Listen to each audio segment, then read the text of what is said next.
Gear Seekers, I'm Nick. Computex 2019 is done and dusted. We had an absolute blast and we met so many amazing people, and most of all, we met some of you guys. We took like a bunch of selfies with some fans, which, to be very honest, it surprised me quite a bit. I was not expecting that at all. And yeah, so as you can probably see, we're not home yet. We're currently in Tokyo, and there's a bit of post-Computex blues depression going on. And yeah, we're going to go back to Sydney and we're going to return stronger than ever. But for now, we've got a fair amount of content banked up, and we need to share that with you guys. We've got some roundups, we've got some other little biddies, we've got some non-tech related content, and we've got all of that stuff. It's still coming, don't worry, we've got a bunch of Computex stuff. With all that said, I wanted to do a quick roundup of my personal favorite cases from Computex 2019. Well, the ones that I got to check out anyway. So yeah, roll the intro.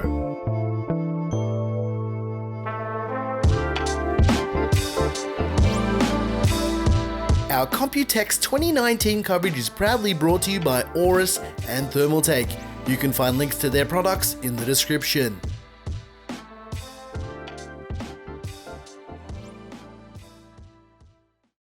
We saw a lot of different things from different vendors, some of which we got excited about, some of which we're actually not at liberty to talk about at all, and some of which, to be brutally honest, wasn't innovative enough, so we didn't bother covering it. So let's kick it off with Antec. Remember when we did the Antec DA601 build earlier in the year, and I said it was a little bit of a return to form for Antec? Well, turns out it was more right than I had initially thought.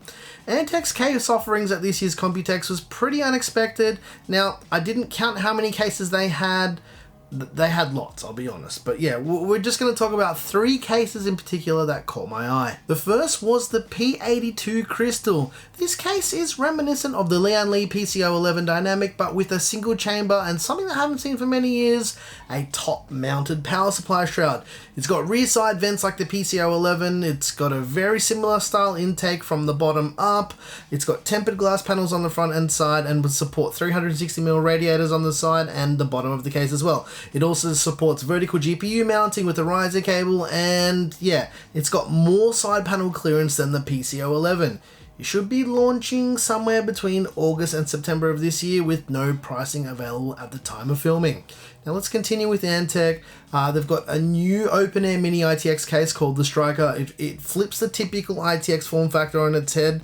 See what I did there? And it allows you to mount the GPU on the front of the case. Now, it sounds odd, but it creates its own chamber for the GPU to exhaust the hot air, and it separates it from getting anywhere near the rest of your components. I like this case purely for the fact that they quite literally thought outside of the box. Like the P82 Crystal, it should be launching somewhere between August and September of this year, with no pricing available at all.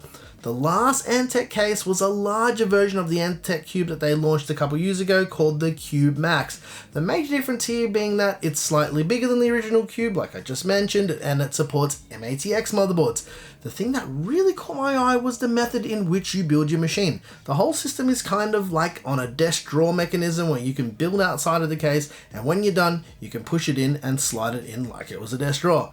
I think it's a pretty excellent way to build it, and it just makes it a lot easier to build for these smaller form factor systems. Next up is Cooler Master. Cooler Master teased some of their new cases on social media for the weeks leading up to Computex. Obviously we knew what they were, but yeah, we knew when they were going to release, but and we've got these cases already sitting in the studio back in Sydney, but yeah, I just wanted to talk about these, but yeah, we do have builds coming in the next few weeks. First up are the new Silencio cases. They're a new silent airflow case, picking up from where they left off with their older Silencio cases, but bringing them into that 2019 style. Now, I won't go into these too much since, like I mentioned, we have some builds coming up with the S400 and the S600, but what I will say is the addition of a top panel SD card reader for content creators like myself is a welcome addition. I like the design, I like the execution, and I just wanted to say this again.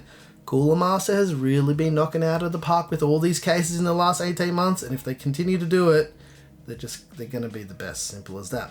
Lastly, the case no one was expecting, the H100. Now, it's a shrunken down H500M in an ITX size. It's got no glass panels, it's all mesh, it's all class, and it could possibly be the best Airflow Mini ITX case we've seen in a while. But we do have a build coming with it very soon when we get back to Sydney, so just hold off for a little bit. Okay, let's talk about the Lian Li cases that stood out to us.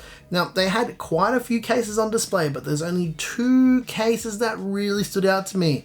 The PCO11 DXL or whatever it is was cool, but yeah, it was more of the same. What really stood out to me was the new Landcool 2 and the TU150 ITX case. Now, the Landcool 2 had some really interesting radiator and fan mounting and the options to change offsets on those things, which I thought was really cool. It's got like a fully modular dual chamber design and like hinge panels on all the sides that make it really easy to build in. It's got integrated RGB and it's just got a lot of nice expansion options and I can't wait to get my hands on it.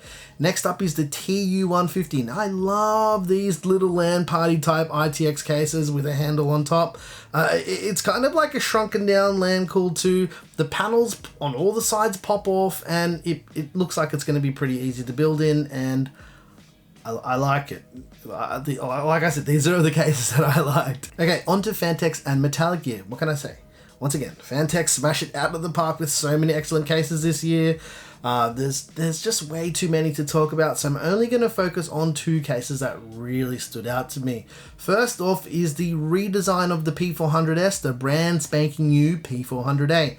It's almost unheard of to have these case vendors listen to what people actually want, and once again, Phanteks had its ear to the ground and they delivered. Now, the front panel's been completely redesigned and it's an open mesh front. The new panel will fit on the P400S and I've been told that it will fit no problem, but the only difference being is the offset on the P400S is different to the P400A and they moved this fan to the middle. Now, the airflow appears to be really good, but there's no dust filters on it because all you need to do is just wipe the front panel if you get dust on it. I just like how well this has been executed. Now, next up is Metallic Gear and the Metallic Gear Neo refreshes, and more specifically the M80X version. I love the size, I love the aesthetic, and I love how they made the case slightly longer so they could add much needed intakes up the front. The cable management is excellent, and I think this is a well executed case for content creators. Lastly, some honorable mentions from stuff that we saw. The NZXT H510i Elite was awesome. It was like a much needed refresh and redesign. I love that new tempered glass front panel with those big RGB fans. It looks pretty stunning. And EK and Inwin, they did a 909 collab case that's going in production with a motherboard tray that doubles as a distro plate. And I think for water cooling enthusiasts, this is going to be the case to get in 2019. That's all I can talk about for now. There's plenty of awesome cases coming this year that weren't shown off at Computex, and we got shown a lot of stuff behind closed doors that we can't talk about for now, but so far it's been a great year for cases, and it's going to be an even better rest of 2019 for cases. So yeah, 2019, I mean. So yeah, get excited, guys. I hope you enjoyed this little bit of a post-Computex case roundup. If you like this video, please like and subscribe. If you didn't like this video, you know what to do. Tell us what you hated about it. Once again, thank you so very much for watching. I'm your boy Nick in Tokyo with Gear Seekers. You peak, we seek. And yeah, we're in Tokyo. We'll be back in Sydney in a couple days. And we've got plenty of new builds coming, plenty of X570 stuff coming, so hold on, because the rest of 2019 is gonna be wild. Thanks for watching.